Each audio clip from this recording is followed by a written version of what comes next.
নমস্কাৰ বন্ধু বান্ধৱীসকল, agriculture and farming চেনেললৈ আপোনালোকক সকলোকে স্বাগতম জনাইছোঁ।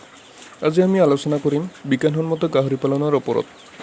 এই আলোচনাত এজন গাহৰি পালকক যিমানখিনি সাধাৰণ জ্ঞান লাগে সেইখিনি আলোচনা কৰিবলৈ চেষ্টা কৰিম।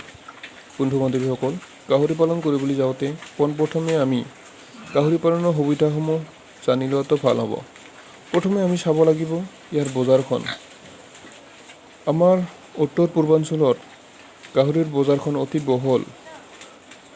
নৰ্থ ইষ্ট পিক প্ৰগ্ৰেছিভ ফাৰ্মাৰ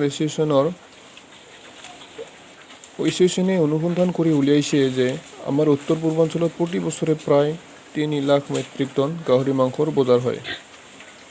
ইয়াৰে আমাৰ পালকসকলে মাত্ৰ 1.2 লাখ মেট্ৰিক টন মাংসহে পূৰণ কৰিবলৈ সক্ষম হৈছে। আৰু এই যে বাকীখিনি গাহৰি বজাৰ পঞ্জাৱ, হাৰিয়ানা, মহাৰাষ্ট্ৰ আদিৰ দৰে বহিৰাজ্যৰ পৰা আনিবলগীয়া হৈ আছে। কেৱল আমাৰ অসমখনতে প্ৰতি বছৰে প্ৰায় 6,000 কোটি টকাৰ গাহৰি মাংসৰ ব্যৱসায় হয়। গতিকে বজাৰৰ দিশৰ পৰা আমাৰ পালকসকলে কোনো কাৰণতেই চিন্তা কৰিবলগীয়া নাই। দ্বিতীয়তে, আন জীৱ জন্তুৰ তুলনাত গাহৰি সোনকালে ডাঙৰ হয় আৰু ইয়াৰ খাদ্যৰ দিশৰ পৰা চালেও গাহৰি পালন কৰিবলৈ অতি সহজ, কাৰণ ই যিকোনো খাদ্যই খায়। সেয়ে অতি কম খৰচত এটা গাহৰি ডাঙৰ কৰিব পৰা যায়। তাৰ পিছতে আমাৰ প্ৰয়োজন হ'ব গাহৰি পামখন নিৰ্মাণ কৰিবলৈ এডোখৰ মাটি। 1 নম্বৰতে, পাম স্থাপন কৰা মাটিডোখৰ অলপ ওখ আৰু ৰ'দ পৰা ঠাই হ'লে সুবিধা হয়। লগতে যাতায়াতৰ বাবে সুব্যৱস্থা থকা আৰু মানুহৰ ঘৰৰ পৰা অলপমান নিলগত হ'লে ভাল হয়, কাৰণ তাৰ পৰা ওলোৱা গোন্ধৰ পৰা যাতে ওচৰৰ মানুহে অসুবিধা নাপায়। তাৰ পাছত আমি এখন ঘৰ নিৰ্মাণ কৰিব লাগিব। অতি কম খৰচত আমি কেনেকৈ গাহৰি গঁৰালখন সাজিব পাৰি তাৰ ওপৰত গুৰুত্ব দিব লাগিব। গাহৰিৰ ঘৰখনৰ মজিয়াটো অৰ্থাৎ ফ্ল'ৰটো পকী কৰাটো অত্যন্ত প্ৰয়োজনীয়। বাকী বেৰ বা ছালখন আপুনি বাঁহেৰে বনালেও একো অসুবিধা নাই। গঁৰালটো কেনেদৰে বনাম আমি বেলেগ এটা ভিডিঅ'ত আলোচনা কৰিম। এতিয়া গঁৰালটো হোৱাৰ পিছত আমাক পামখনৰ বাবে আমি গাহৰি পোৱালি লাগিব।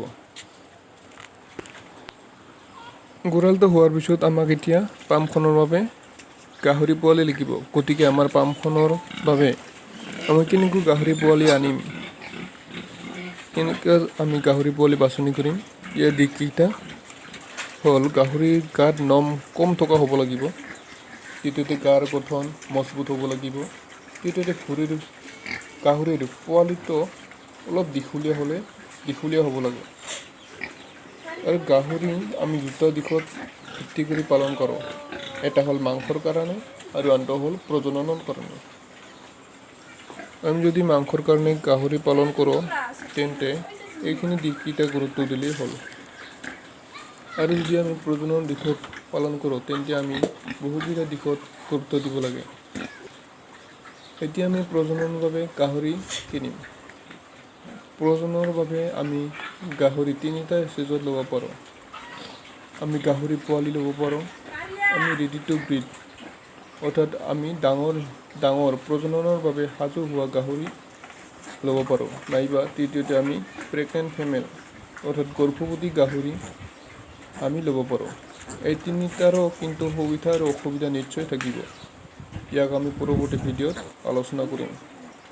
এতিয়া প্ৰজননৰ বাবে মাইকী গাহৰিৰ চিলেকশ্যন কৰোঁতে ধ্যান দিবলগীয়া কথাবোৰ হ'ল, মাইকী আৰু মতা গাহৰি একেটা বংশৰ হ'ব নালাগে। অতি কমেও 12টাৰ পৰা 14টা আহাৰ থাকিব লাগে। আহাৰবোৰ এটা লাইনত থাকিব লাগে। ভৰি বা নখবোৰ ভালকৈ থিয় হ'ব পৰাকৈ টাইট হ'ব লাগে। তাৰপিছত বৰ বা মতা গাহৰি আমি চিলেকশ্যন কৰিম।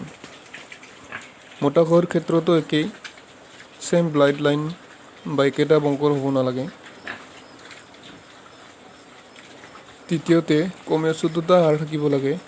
মতা গাহৰি কিন্তু বেছি ওখ হ'ব নালাগে, মাইকী গাহৰিতকৈ অলপ চাপৰ হ'ব লাগে।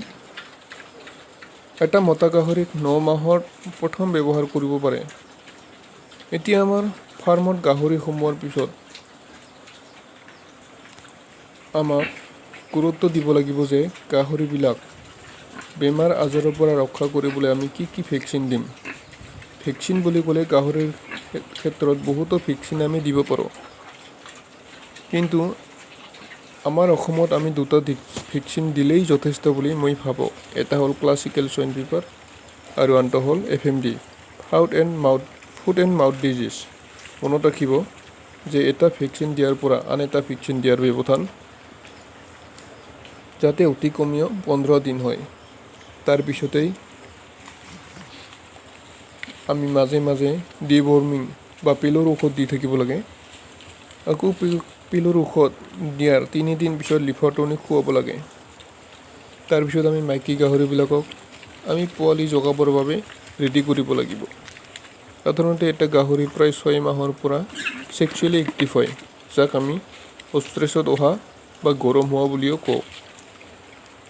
এটা মাইকী গাহৰি 3 দিনৰ বাবে গৰম হয় আৰু প্ৰতি 14 দিনৰ পৰা 21 দিনৰ মূৰে মূৰে গৰম হয়, যাক আমি অষ্ট্ৰাছ চাইকেল বুলি ক'ব পাৰোঁ। এতিয়া আমি এটা মাইকী গাহৰিক আমি গৰম হোৱা বুলি কেনেকৈ গম পাম? ইয়াৰ কেইবাটা লক্ষণ আমি লক্ষ্য কৰিব পাৰোঁ। সেইকেইটা এনেধৰণৰ: খাদ্য খোৱা কমাই দিয়ে, বহুত বেছি চঞ্চল হৈ পৰে আৰু বেলেগ গাহৰিৰ ওপৰত জঁপিয়াই পৰে, যোনি বা পেচাবদাৰ ফুলি উঠে আৰু ৰংচোৱা হয়। এইকেইটা লক্ষণ দেখা দিলে আমি গম পাম যে গাহৰি ছেক্সুৱেলি এক্টিভ হৈছে বা গৰম হৈছে। তেতিয়াই আমি মাইকী গাহৰি মতা গাহৰি থকা ৰুমলৈ নি ছাৰ্ভিচ বা ক্ৰছ কৰাব লাগিব। ক্ৰছ কৰা হোৱাৰ পিছত এমাহৰ আমি দানা কমকৈ দিব লাগিব। ইয়াতো দানাৰ কণ দিনত কিমান দিব লাগে তাৰ হিচাপ আছে। ইয়াৰ বিষয়ে মই এটা বেলেগ ভিডিঅ'ত বিতংভাৱে আলোচনা কৰিম। তাৰ পাছত ছাৰ্ভিচ দিয়াৰ 114 দিনত গাহৰি মাকৰ পৰা পোৱালি জগাব আৰু 2 মাহৰ পিছত আমি পোৱালিসমূহ ডাঙৰ কৰি বজাৰত বিক্ৰী কৰিব পাৰিম। বন্ধু বান্ধৱীসকল, ভিডিঅ'টো বেছি দীঘল হ'লে হয়তো বুজি পোৱাত অলপ অসুবিধা হ'ব পাৰে, সেয়েহে আজিলৈ ইমানতে সামৰি পৰৱৰ্তী ভিডিঅ'বিলাক এটা বিষয়ত বিতংভাৱে আলোচনা কৰিবলৈ চেষ্টা কৰিম। বন্ধু বান্ধৱীসকল, যদি ভিডিঅ'টো ভাল লাগে লাইক, শ্বেয়াৰ আৰু কমেণ্ট কৰিবলৈ নাপাহৰিব। ধন্যবাদ।